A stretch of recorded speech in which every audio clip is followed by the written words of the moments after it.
Okay, so I'll go ahead and start by introducing myself. My name is Allie Webb. I'm a yoga therapist here at Zoe Therapy Services, and I wanted to share with you some sample practices and kind of give a brief outline of what our body-focused healing for anxiety yoga therapy group looks like and what it is. And so if that's something that is interesting to you and sounds like something you would want to participate in, hopefully all your questions will be answered. And if not, hopefully you'll just leave after this next hour or so with a few tools that you can use on your own, some practices, and if nothing else, just feel better for this afternoon. So I'm glad that y'all are all here. And again, jump in with any questions anytime you'd like. So I'm going to start. I have a little slide presentation that hopefully will answer a lot of questions. And then we'll go from there, answering any specific questions you have. And then we'll go into some practices. Okay, so this is, again, body focused healing for anxiety. It's an 8-week yoga therapy group. And I'm going to, we'll talk about what that means exactly and how that's different than a yoga class. So first, what is yoga and how can it help with anxiety? Well, yoga means union, and so it's the union of mind and body and spirit. And so it takes into account the physical body, the mental body, the emotional body, the spiritual body, all of these different layers that we have to what makes us who we are, what makes us human. We can't really separate just the physical or just the mental or just the emotional out. We really have to address them all at the same time. And so yoga does that. And when we think in terms of anxiety, it's a cycle of thought, which we'll talk about a little bit today, and we go into a lot in the group. Anxiety is a cycle that begins in the mind as a thought. We feel the sense of an alarm in the body. We feel some physical sensations of discomfort in the body as a result of those thoughts that are fearful in some way. And then that cycle continues. The fear or the alarm in the body kind of confirms that the thought must be true in the mind. And then we feel it even more intensely in the body, which then confirms it more in the mind. And so it's this cycle that has to do with our physical body and our nervous system and the thoughts that we're having. And we can't just address the thoughts. We have to also address it in our body. And so when we can separate the mind and the body a little bit, then we can start to heal the anxiety and see what it's really trying to tell us. And that's what we do in this yoga therapy group. So here's just a little chart I made that explains the difference between a yoga class, which some of y'all may be familiar with, and a yoga therapy group or session. And so specifically in a yoga class, it's based primarily on instruction in yoga techniques. It's more of a general practice. It's a general application of the tools and practices of yoga. So there might be some movement, there's some breath work, there may be some meditation, but it's usually a little bit more physically focused. Not necessarily fitness focused, but oftentimes it is. But it really addresses the physical body for the most part. A little bit of emphasis and, well, hopefully a lot of emphasis on breath work, maybe a little bit of emphasis on meditation, but doesn't really get into the therapeutic applications of these things. It just, it's more of a group setting, a little bit more general, a little bit more physically focused. It's often a community practice like a class, and it's led by a teacher. And there may be some options and adaptations given for individuals, but it's not really taking into account specific situations that the participants might have. Yoga therapy is the therapeutic application of the tools and practices of yoga. As far as the level of experience and training that a yoga therapist has compared to a yoga teacher, in most cases, yoga teachers have about 200 hours of training under their belt before they start teaching yoga classes. Some will go on to get another 300 for 500 hours of teacher training. And so there's a 200-hour level and a 500-hour level teacher trainings for yoga teachers. Yoga therapists do another 800 hours over the 200. So it's 1,000 hours altogether. About 150 to 200 of that is work with clients, supervised, mentored clinical practicum hours. And so it's a significant difference in the level of training and education and practicum. And the purpose of that is to really address specific conditions. So it can help with anxiety, with depression, with lots of mental health conditions, post-traumatic stress, chronic health conditions, things like heart disease, diabetes, cancer care, all sorts of things like that. So it's the therapeutic applications of these tools and practices. And it's not necessarily focused on physical movement. So in this yoga therapy group setting, we don't do a lot of poses, at least not that we would recognize as yoga poses. We use the body for sure. We do some movement, but it's not necessarily going to look like a yoga class. There's not a lot of warrior poses and downward dogs. It's more, again, the therapeutic application of all these different tools that we can use, not just the physical part. Again, it addresses all the physical, mental, and emotional and spiritual levels of the body. It can be individual or in small groups. In this case, we're talking about small groups. I do work one-on-one with individuals as well. And a yoga class is generally led by the teacher, and everybody just follows along with what the teacher says to do. In terms of yoga therapy, it's really teaching the client to be empowered towards their own self-healing. So it's teaching these tools so that then you have access to them anytime. They become your own personal resources, your own toolbox of things to use in the moment, and also things to use long-term toward ultimately getting to the point of, if we can even say, healing from anxiety, as opposed to just managing anxiety. If we really can get to the root of what the anxiety, when and where and how it began, and how do we move forward with it, what it's trying to tell us today, and how we can learn to create new patterns and new pathways in the brain to hopefully not really have it so much anymore. And when we do have it, know how to manage it. So yoga, if this may or may not be new to some of y'all, but there are what we call 8 limbs of yoga, and there's all of these different parts of yoga. And if you look down here, asana, or the physical postures, is just one of the 8 limbs. In yoga therapy, we do a little bit of movement. We definitely use the body, but for the most part, yoga therapy is focused on the other 7 limbs. The yamas are it's kind of universal morality. It's how we treat other people, and it's things like being truthful and not stealing and not harming others and things like that. The niyamas are personal observances. These are things like self-study and discipline, purity, taking care of ourselves. So this is kind of how we become our best version of ourselves. Asana, again, is physical postures. Pranayama is breath practice. We use a lot of different breath practices in this yoga therapy group. Pratyahara is the withdrawal of the senses. And so this is how we can learn that life can be crazy and chaotic all around us. People can behave however they're going to choose to behave. And we can still find a sense of inner peace within ourselves, that we can manage ourselves. We can stay calm. We can stay at least some level of peacefulness within ourselves so that we can respond accordingly to situations and we don't feel super reactive, and we're not as affected by our external circumstances. So that's that practice. Dharana is concentration and dhyana is meditation, and these kind of go together. They're similar. But if we know, we may have experienced, if we have anxiety or a lot of chronic stress, it's hard to concentrate. And so this is a practice where, again, we get our bodies and our brains and our nervous system into a calm place so that we are better able to concentrate and therefore move forward with whatever big things we have going on in our life. Again, meditation is a big part of the practice, and ultimately we're working toward absolute bliss. We may not get there in 8 weeks, but that's always the goal we're working toward. And that's the 8th limb of yoga. And that's just a kind of a connection to something greater than ourselves, a sense of purpose, a sense of contentment and peace, regardless of our circumstances, is what samadhi kind of is encompassed by.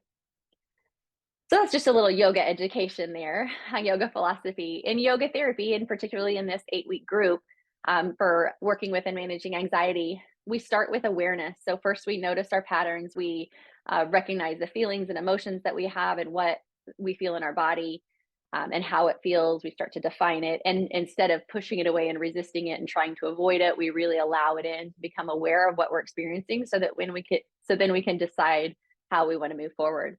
There's a significant education component to this, because I strongly believe that the more you know, the better you can work towards your own healing. There's so much power in knowledge. And so we learn a lot about the nervous system. We learn about the polyvagal theory, which has to do with regulating the nervous system and feeling safe in our bodies.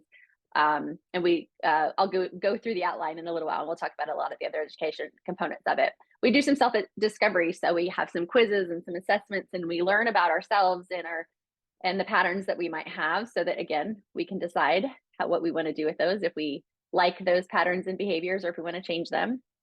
We do practice every week. We don't necessarily have to roll out a yoga mat to do that, but we start to incorporate these practices in our sessions. And then you always have home practice to do. The idea is that you start to use these in your everyday life, integrating them into whatever you're doing, whenever you're doing. So you start to know which tool works best for you in which situation. A lot of these tools only take a couple of minutes at a time to do, and we don't need a whole hour-long yoga class. But we want to just develop the pattern and the habit so that we know exactly what to do without maybe even getting to that point of feeling overwhelmed, because we're just kind of managing ahead of time. It's ultimately the goal. So let's talk just for a minute about anxiety. And anxiety, as I said, is this cycle of thoughts and feelings in the body. So we start, well, who knows where it starts, right? But it's a continuing cycle. But let's say we start with anxious thoughts about the future. Anxiety is future focused. There's definitely some effects from the past that inform this anxiety, but it's always, anxiety is forward focused. So it's thinking about, worrying about, concerned about something happening or something not happening the way it's supposed to in the future. And when we believe the anxious thoughts that we're having, our body gets scared.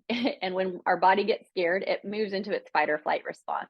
So when the body senses our fear, it goes into that sympathetic stress response, which then triggers the feelings of fear and alarm in our body, which then confirms the thoughts in our head must be true.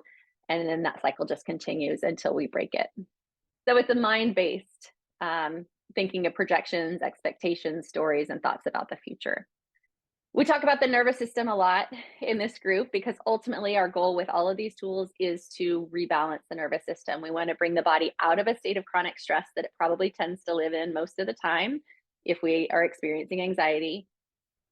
And we want to teach the nervous system that where it's supposed to stay is down here, and the rest and repair and digest parasympathetic nervous system response, so that when something happens and we need to respond to it appropriately, we can activate the stress response. And then when that event is over, we can come back down.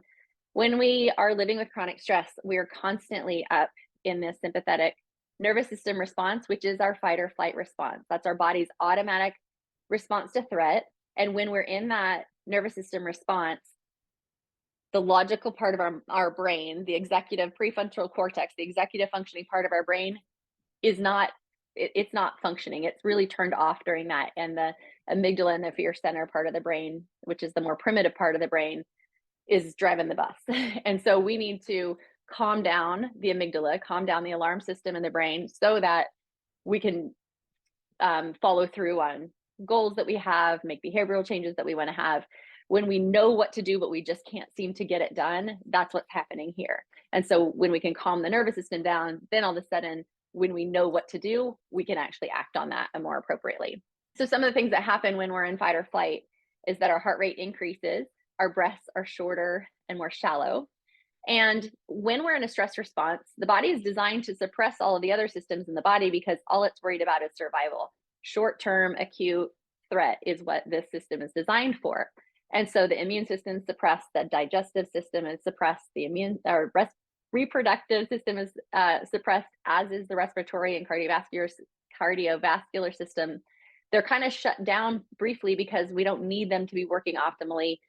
We need to focus all of our attention on the danger. And that's fine in short-term, acute, real threat situations. But if that's the way we're living our life all the time, then those systems in the body are never really online the way they're supposed to be. And so we can have a lot of digestive distress. We can have autoimmune conditions. We can have chronic health conditions. And that's all a nervous system response in the body, or it has to do with the nervous system in the body, because automatically those systems are suppressed. So we can do all the diet and all the exercise and take all the medication we want, but we're not really going to be able to treat and heal those conditions if the nervous system is never out of that fight or flight response. And our executive functioning is limited. And so all the good choices we want to make and patterns we want to change in our life, we're just trying to force it with willpower instead of allowing it to really just become something that's part of what feels at peace in our body to do. All right, so when we think about our 8-week group, our yoga therapy group, here's the themes we talk about each week. And each week there's a little bit of a lesson. There's usually some sort of self-discovery, self-assessment quiz type thing that we do and look at. And then we do different practices that apply to the specific theme for the week, but also they build on each other as we go through the 8 weeks. So you end up with this toolbox full of resources by the end of the 2 months. So the first week we talk about defining anxiety. We introduce a stress continuum. We kind of see where we are on that spectrum, knowing that sometimes we're in what feels like a little bit more of a crisis stage, and then sometimes we feel like we're kind of okay, and that's always going to be fluctuating, and recognizing what to do when that happens and what our resources are. Anxiety is often the result of unresolved trauma in the body that's stored in the body somehow. And this trauma may or may not be something that we're even aware of. It may be something that we think we are past. And logically, we might have moved past whatever these traumas are. And again, we may not even recognize life experience as being traumatic because it's our normal situation.